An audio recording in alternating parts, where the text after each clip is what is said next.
दोस्तों, चंद्रयान 2 के बारे में आज पूरी दुनिया जानती है। यह भारत का दूसरा मून मिशन था। वैसे तो चांद पर जाने वाला सबसे पहला देश अमेरिका का नासा ही था, लेकिन अपोलो मिशन के बाद न जाने ऐसा क्या हुआ कि उसके बाद नासा फिर कभी चांद पर गया ही नहीं।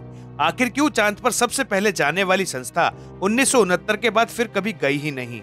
आज की इस वीडियो में हम कुछ इन्हीं रहस्यों के बारे में बात करेंगे और जानने की कोशिश करेंगे कि चांद पर ऐसा क्या हुआ जो अमेरिका आज तक चांद पर जाने की हिम्मत नहीं कर रहा।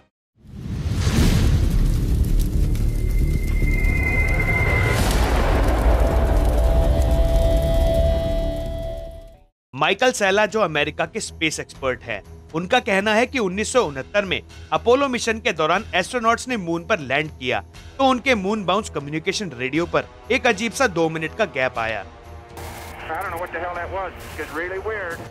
उन 2 मिनट में वहां क्या हुआ और एस्ट्रोनॉट्स ने वहां क्या देखा, यह किसी को नहीं पता।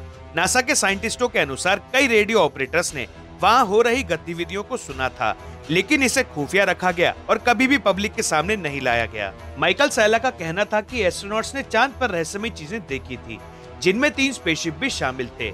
एस्ट्रोनॉट्स को पृथ्वी पर संपर्क करने के लिए जो कम्युनिकेशन रेडियो चैनल दिए जाते हैं, उनमें से एक मेडिकल चैनल भी होता है, जो सिर्फ इमरजेंसी के समय इस्तेमाल किया जा सकता है। माइकल का मानना है कि एस्ट्रोनॉट्स ने इस चैनल के जरिए ही नासा को वहां घट रही एलियन गतिविधियों के बारे में बताया था, जो दूसरे रेडियो चैनल्स पर नहीं सुनाए गए। दोस्तों, सबसे इंटरेस्टिंग बात तो ये है कि जब आप एस्ट्रोनॉट के मून से वापस आने की फुटेज देखेंगे तो आप देख सकते हैं कि मून पर सबसे पहला कदम रखने वाले इंसान नील आर्मस्ट्रांग, जिनको खुश होना चाहिए कि उनका मिशन कामयाब हुआ, वह सर झुकाए मायूस से बैठे हैं, जैसे कि वो किसी बात से निराश हों और उन्हें कुछ ऐसा दिखा हो जो वह दुनिया को नहीं बता सकते।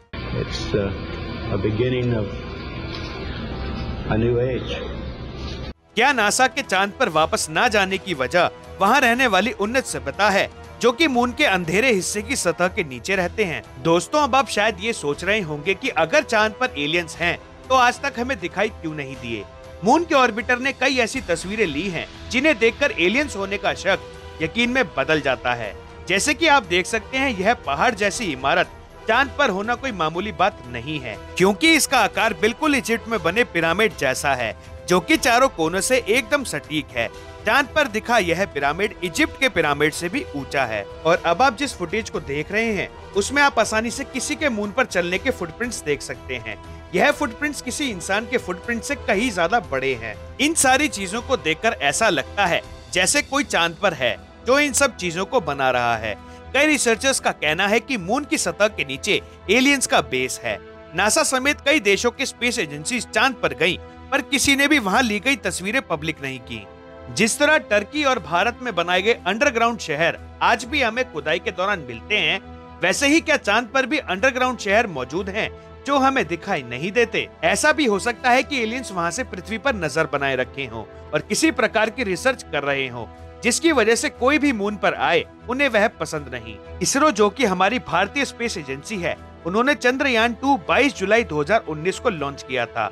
वह पृथ्वी से चांद तक 3,84,397 किलोमीटर का लंबा सफर तय करके चांद के एनवायरमेंट में गया था। लेकिन चंद्रयान 2 सिर्फ 2.1 किलोमीटर के फासले में था चांद के।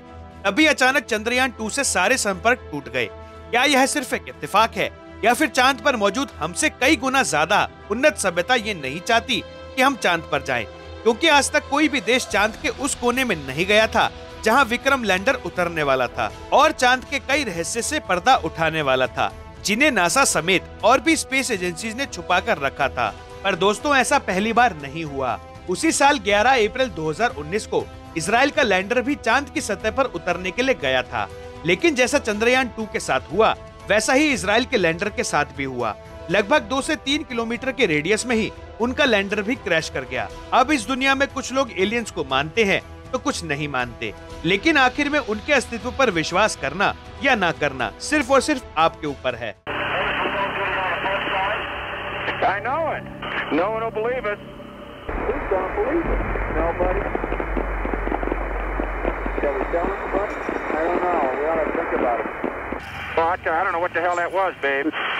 दोस्तों, आपको क्या लगता है, चंद्रयान 2 और इजराइल के लैंडर का चांद पर थोड़ी ही दूरी शेष रह जाने पर अपने आप क्रैश होना सिर्फ एक इत्तेफाक है? हमें कमेंट करके जरूर बताएं। मैं उम्मीद करता हूँ कि आपको यह वीडियो अच्छी लगी होगी और थोड़ा बहुत इस विषय पर सोचने पर मजबूर कर ही दिया होगा। वीडियो कैसी लगी और अपने सुझाव हमें कमेंट सेक्शन में देना ना भूलें। इस चैनल को सब्सक्राइब कर लें और वीडियो को लाइक कर दें। आप हमें इंस्टा, स्नैपचैट पे फॉलो कर सकते हैं, लिंक डिस्क्रिप्शन में दिया हुआ है। Thank you for watching.